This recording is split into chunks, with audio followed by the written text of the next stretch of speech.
सोचो, अगर तुम्हें सिर्फ 24 घंटे के लिए मंगल ग्रह पर भेज दिया जाए तो तुम्हारे साथ क्या होगा? क्या तुम वहां सर्वाइव कर पाओगे? क्या मार्स पर तुम्हें कोई एलियन देखने को मिलेगा? क्या तुम मार्स की धरती पर चल भी पाओगे? क्या तुम बिना सूट के एक सेकंड भी जिंदा रह सकते हो? और सबसे डरावनी बात, अगर तुम्हारा सूट फट जाए तो तुम्हारे शरीर के साथ क्या होगा?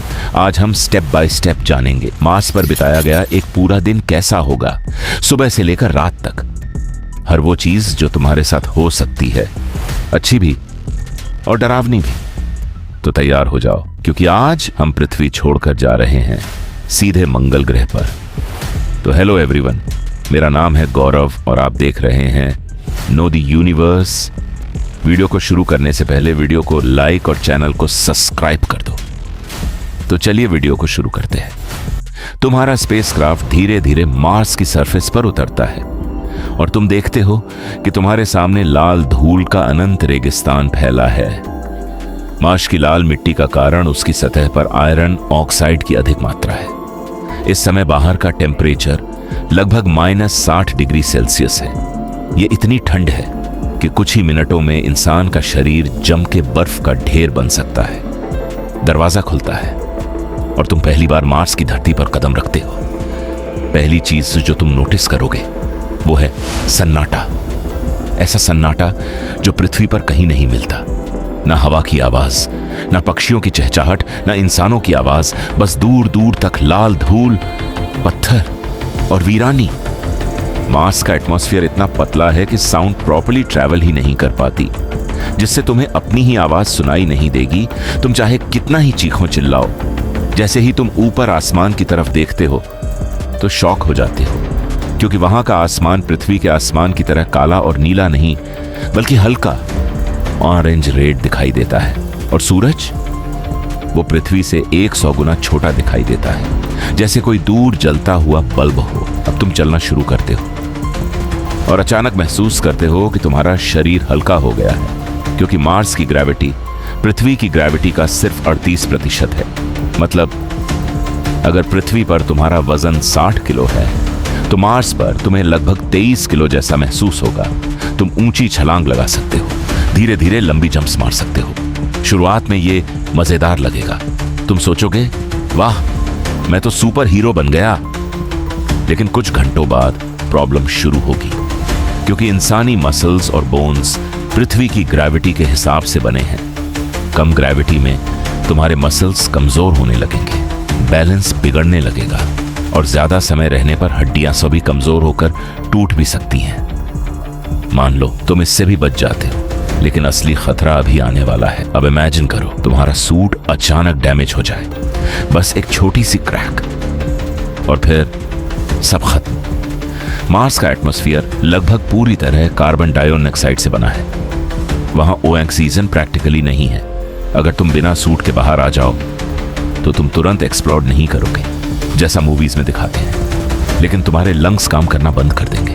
तुम्हारे खून में डिसॉल्व्ड गैसेस बबल्स बनाने लगेंगी, बॉडी सूजने लगेगी, कुछ सेकंड्स में तुम्हें चक्कर आने लगेंगे और लगभग 1 मिनट के अंदर तुम बेहोश हो सकते हो। मार्स इंसानों के लिए खूबसूरत जरूर है, लेकिन दयालु बिल्कुल नहीं। अब तुम्हें लग सकता है कि सबसे बड़ा खतरा कोल्ड या ऑक्सीजन की कमी है, लेकिन असली खतरा कुछ और भी है।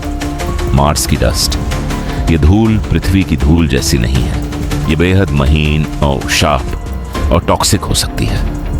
नासा के साइंटिस्ट्स मानते हैं कि मार्स डस्ट में हार्मफुल केमिकल्स हो सकते हैं जो लंग्स और स्किन को डैमेज कर सकते हैं। और सबसे बड़ी प्रॉब्लम, ये डस्ट हर जगह घुस जाती है, मशीन्स में, सूट के जॉइंट्स में, सोलर पैनल्स पर।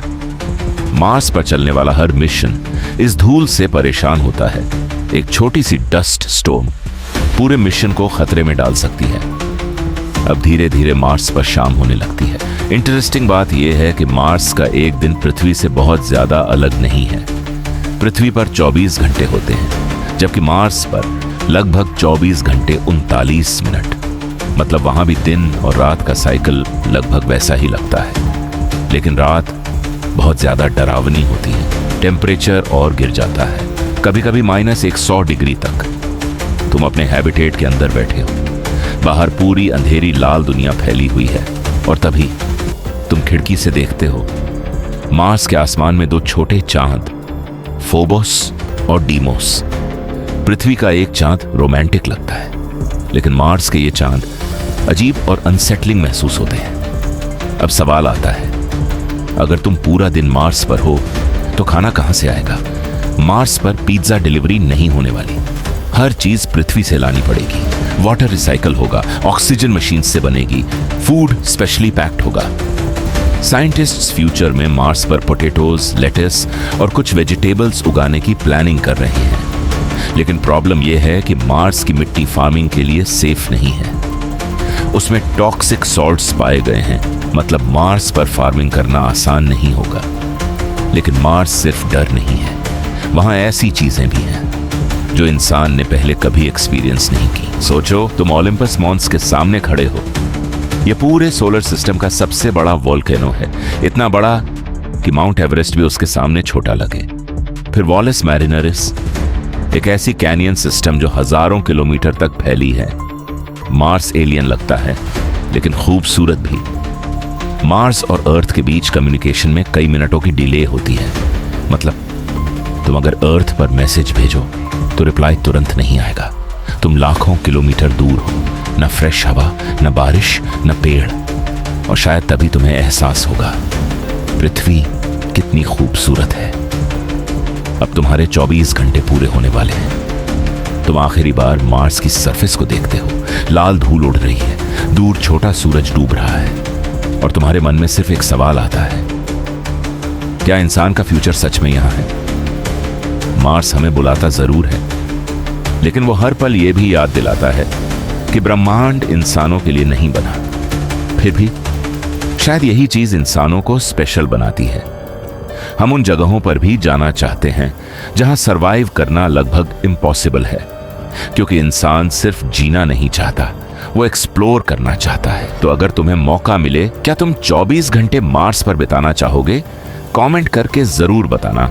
और अगर तुम्हें ऐसी स्पेस और साइंस वाली वीडियोस पसंद हैं तो चैनल को सब्सक्राइब करना मत भूलना, क्योंकि अगली बार हम शायद किसी और दुनिया पर उतरने वाले हैं।